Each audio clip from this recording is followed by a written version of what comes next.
వేణి తెలుగు వెలుగు ఛానల్కి స్వాగతం. ఈరోజు మనం క్రియల్లోని మరో 3 రకాలు నేర్చుకుందాం. ఓకేనమ్మా? అయితే క్రియలు, ఇందులో క్రియ అంటే ఏం చెప్పుకున్నాం? మనం చేసే పని గురించి తెలియజేసేదాన్ని క్రియ అంటారు. అయితే ఆ క్రియలు మళ్ళీ మరో రకంగా 3 రకాలు.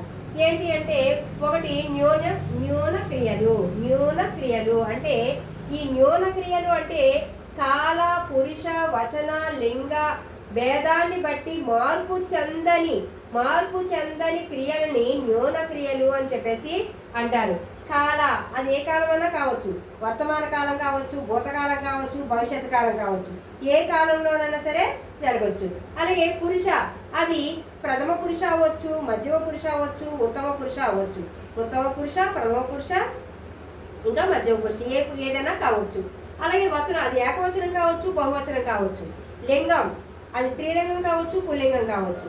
అన్నిటికీ కూడా భేదాన్ని బట్టి మార్పు చెందనటువంటి వాక్యాన్ని, ఆ వాక్యం అసలు మార్పు చెందదు, ఏమొచ్చినా సరే ఆ వాక్యం అనేది మార్పు చెందదు. అలాంటి వాక్యాలను ఏమంటారు అంటే న్యూన క్రియలు అని చెప్పేసి అని అంటారు. ఏమంటారమ్మా?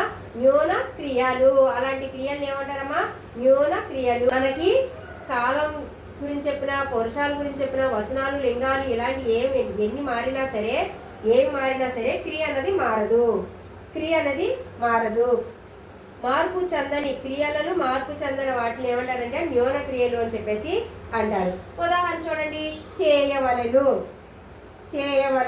అనే క్రియ మారదు. అలాగే వ్రాయవలెను అనే క్రియ కూడా మారదు. పాడవలెను, ఆడవలెను ఇలాంటి క్రియలు మారవు. ఓకేనమ్మా? వీటికి ఇవన్నీ ఏం చేరినా సరే ఈ క్రియలు అనేవి మార్పు చెందదు, మార్పు అన్నది రాదు, వాటిలో మార్పు అన్నది రాదు. ఉదాహరణ చూడండి, చేయవలను చూసుకుందాం. ఆమె చేయవలను. ఆమె అన్నది మనకి ఎందులోకి వస్తుంది? ప్రథమ విభక్తిలో, ప్రథమ పురుషుల్లోకి వస్తుంది. పురుషాల్లోని ప్రథమ పురుషుల్లోకి వస్తుంది. అవునా? అలాగే ఆమె అంటే అమ్మాయి. ఆమె అంటే ఎవరు? అమ్మాయి. సీత కావచ్చు, గౌరి కావచ్చు, ఈ విధంగా ఎవరైనా కావచ్చు. కాబట్టి అమ్మాయి గురించి తెలియజేస్తుంది. ఇంకా లింగం అంటే అమ్మాయి గురించి తెలియజేస్తుంది, లింగం. అలాగే వచనాలు కూడా ఏమన్నా కావచ్చు, కాలం ఏమన్నా కావచ్చు. ఆ విధంగా ఇప్పుడు ఆమె చేయవలను. ఆమె అన్నది మనకి ప్రథమ పురుషులోకి వస్తుందమ్మా, ప్రథమ పురుషులోకి వస్తుంది. అలాగే అమ్మాయి కాబట్టి అమ్మాయి లింగాల్లోని అమ్మాయిలోకి వస్తుంది. స్త్రీలింగం అవ్వచ్చు, పుల్లింగం అవ్వచ్చు, ఏదన్నా అవ్వచ్చు. అలాగే అతడు చేయవలెను. అతడు అన్నది మనకి ప్రథమ పురుషులోకి వస్తుంది, కానీ చేయవలెను అనేది అలాగే ఉంది. అలాగే రవి కావచ్చు, లింగం కూడా రవి అని పెట్టుకున్నా మనం, అక్కడ క్రియ అనేది మారదు. అలాగే వాడు చేయవలెను. వాడు అన్నది మనకి మళ్ళీ ఇక్కడ ప్రథమ విభక్తిలోకి వస్తుంది, ఏకవచనం. అలాగే వచనాల్లో ఏకవచనం. వారు అన్నది బహువచనం. వారు అన్నది ఏంటి? బహువచనం.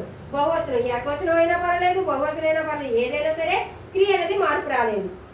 వారు చేయవలను. వారు అంటే చాలా మంది ఉన్నారు ప్రథమ పురుషులోని, కాబట్టి ప్రథమ పురుషం వచ్చింది, వారు అంటే మనకి బహువచనం వచ్చింది, అయినా సరే క్రియలోని మార్పు అనేది రాలేదు.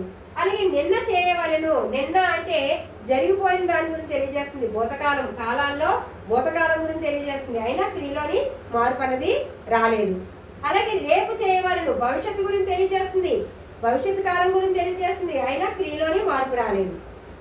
అలాగే ఇప్పుడు చేయవలను. ఇప్పుడు వర్తమాన కాలంలో చేయాలి, వర్తమాన కాలాన్ని గురించి తెలియజేస్తుంది, అయినా సరే క్రియలోని మార్పు రాలేదు. అలాగే నీవు చేయవలను. నీవు అంటే మన ఎదుటి వాళ్ళ గురించి చెప్తున్నాం కాబట్టి మధ్యమ పురుషుల్లో మధ్యమ పురుషు గురించి చెప్తున్నాం కాబట్టి మధ్యమ పురుషు గురించి చెప్పినప్పుడు కూడా మనకి క్రియలోని మార్పు రాలేదు. అలాగే మీరు చేయవలను. ఇది కూడా మధ్యమ పురుషులోనే బహువచనం చెప్పినా సరే మనకి క్రియలో మార్పు రాలేదు. నేను చేయవలను. నా కోసం చెప్తున్నా, ఉత్తమ పురుష గురించి చెప్తున్నా, అయినా సరే క్రియలోని మార్పు రాలేదు. క్రియలోని మార్పు రానిటువంటి వాటిని ఏమంటారంటే న్యూన క్రియలు అని చెప్పేసి అంటారు. అక్కడ కాలంతో కానీ పురుష, వచన, లింగ భేదాన్ని బట్టి మార్పు రానటువంటి క్రియలను న్యూన క్రియలు అని చెప్పేసి అంటారు. ఓకేనా? అర్థమైంది కదా? అలాగే వ్రాయవలను, పాడవలను, ఆడవలను కూడా ఈ విధంగానే వస్తాయి. క్రియలు అన్నది మార్పు అన్నది జరగదు. రెండు పరస్మై క్రియలు. పరస్మై క్రియలు అంటే పరస్మై క్రియలు అంటే ఎవరి కోసమైనా చెప్పే క్రియలను, ఎవరి కోసమైనా చెప్పే క్రియలను ఏమంటారు అంటే పరస్మై క్రియలు అంటారు. అంటే తన కోసమైనా కావచ్చు, ఇతరుల కోసమైనా కావచ్చు, ఎవరి కోసమైనా కావచ్చు. కాబట్టి అలాంటి క్రియలు ఏమంటారమ్మా పరస్మై క్రియలు అని చెప్పేసి అంటారు. ఉదాహరణ, నేను బట్టలు కొన్నాను. నేను బట్టలు కొన్నాను, అది ఎవరి కోసమైనా కావచ్చు. బట్టలు కొన్నాను, నేను బట్టలు కొన్నాను, నా కోసమైనా కొనుక్కోలేదు కదా, అది ఎవరి కోసమైనా కావచ్చు, ఎవరి కోసమైనా కొని కావచ్చు. కాబట్టి నేను బట్టలు కొన్నాను, కొన్నాను అన్నది ఏంటిదమ్మా పరస్మై క్రియ. పరస్మై క్రియ. కొన్నాను అన్నది ఏంటమ్మా పరస్మై క్రియ. అలాగే అమ్మ అన్నం వండింది. అమ్మ అన్నం వండింది, అది తన కోసమైనా కావచ్చు, లేదా ఆ పిల్లల కోసమైనా కావచ్చు.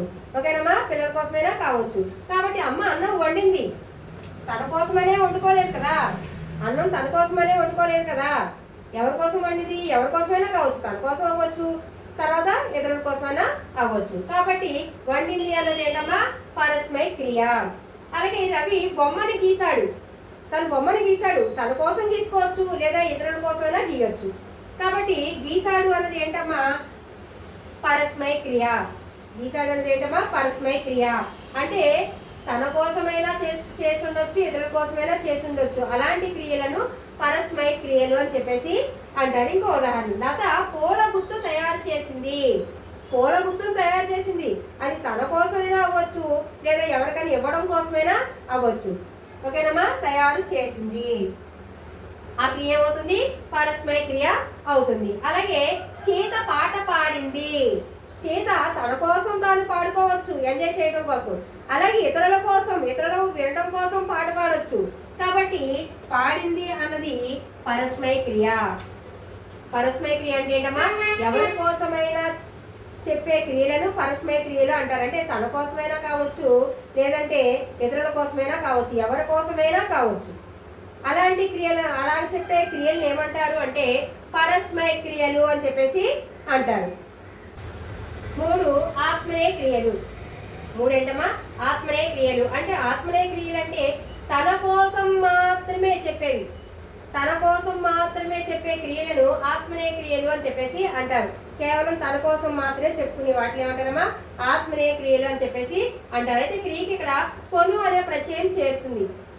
కొను అనే క్రియాపదానికి కొను అనే ప్రత్యయం చేరితే అలాంటి క్రియలను ఏమంటారు అంటే ఆత్మనేయ క్రియలు అని చెప్పేసి అంటారు. ఏమంటారమ్మా ఆత్మనేయ క్రియలు అంటే ఏంటి? తన కోసం మాత్రమే చెప్పుకునే క్రియల్ని ఆత్మనేయ క్రియలు అంటారు. ఇంకా ఇందులో క్రియకు కొను అనే ప్రత్యయం చేరితే అలాంటి క్రియాపదాలను ఏమంటారంటే ఆత్మనేయ క్రియాపదాలు అని చెప్పేసి అంటారు. ఉదాహరణ చూడండి, నేను బట్టలు కొనుక్కున్నాను. నేను బట్టలు కొనుక్కున్నాను, నా కోసం నేను కొనుక్కున్నాను, ఎవరికో ఇవ్వటం కోసం కాదు, నా కోసం నేను కొనుక్కున్నాను. కాబట్టి ఇది ఆత్మనేయ క్రియ. కొనుక్కున్నాను ఆత్మనేయ క్రియ. అలాగే అమ్మ అన్నం వండుకున్నది. తను వండుకుంది, తన కోసం మాత్రమే వండుకున్నది. కాబట్టి అది ఏం క్రియ అవుతుంది? ఆత్మనేయ క్రియ. అలాగే పాప బొమ్మను కొనుక్కున్నది, తన కోసం మాత్రమే కొనుక్కుంది, ఎవరికో ఇవ్వడానికి కొనలేదు. కాబట్టి కొన్నది అన్నది వేరు, కొనుక్కున్నది అన్నది వేరు. కొనుక్కున్నది కాబట్టి తన కోసం కొనుక్కున్నది కాబట్టి అది ఆత్మనేయ క్రియ. తన కోసం మాత్రమే చెప్పే క్రియలను ఆత్మనేయ క్రియలు అని చెప్పేసి అంటారమ్మా. అయితే అక్కడ క్రియకు కొను అనే ప్రత్యయం వచ్చి చేరుతుంది. అక్కడ చూడండి, వండు ప్లస్ కొను వండుకొను. వండు అనే దానికి కొను అనే ప్రత్యయం వచ్చి చేరితే వండుకొను అని వచ్చింది. అలాగే చదువు అనే దానికి కొను అనేది ప్రత్యయం వచ్చి చేరితే చదువుకొను. ఓకేనమ్మా, ఈ విధంగా కొను అనే ప్రత్యయం చేరడం వల్ల ఆ క్రియ ఏమవుతుందంటే ఆత్మనేయ క్రియ అని చెప్పేసి అవుతుంది. ఈ రోజు మనం ఏం నేర్చుకున్నామా? క్రియలు మూడు రకాలను: న్యూన క్రియలు, పరస్మయ క్రియలు, ఆత్మనేయ క్రియలు. న్యూన క్రియలు అంటే కాల, పురుష, వచన, లింగ భేదాన్ని బట్టి మార్పు చెందని క్రియలను ఏమంటారు అంటే న్యూన క్రియలు అని చెప్పేసి అంటారు. అదే చెప్పుకున్నాం కదా, ఉదాహరణ కూడా చెప్పుకున్నాం కదా. ఆ విధంగానే పరస్మయ క్రియలు, ఎవరి కోసమైనా చెప్పే క్రియలను పరస్మయ క్రియలు అని చెప్పేసి అంటారు. ఓకేనమ్మా, తర్వాత ఏంటి అంటే అది ఇతరుల కోసం కావచ్చు, తన కోసం కావచ్చు, ఎవరి కోసమైనా కావచ్చు, అవి పరస్మైన క్రియలు. అలాగే ఆత్మీయ క్రియలు అంటే ఏంటి? తన కోసం మాత్రమే చెప్పే క్రియలను ఆత్మీయ క్రియలు అంటారమ్మా. అంటే కేవలం తన గురించి మాత్రమే చెప్పే క్రియలు. కొను అనే ప్రత్యయం అనేది ఇందులో వచ్చి చేరుతుంది. వీటిని ఏమంటారమ్మా? ఈ 3 న్యూన క్రియలు, పరస్మయ క్రియలు, ఆత్మీయ క్రియలు.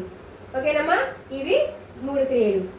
అయితే మీకు ఈ వీడియో నచ్చినట్లయితే లైక్ చేయండి, షేర్ చేయండి, అలాగే సబ్స్క్రైబ్ చేయండి.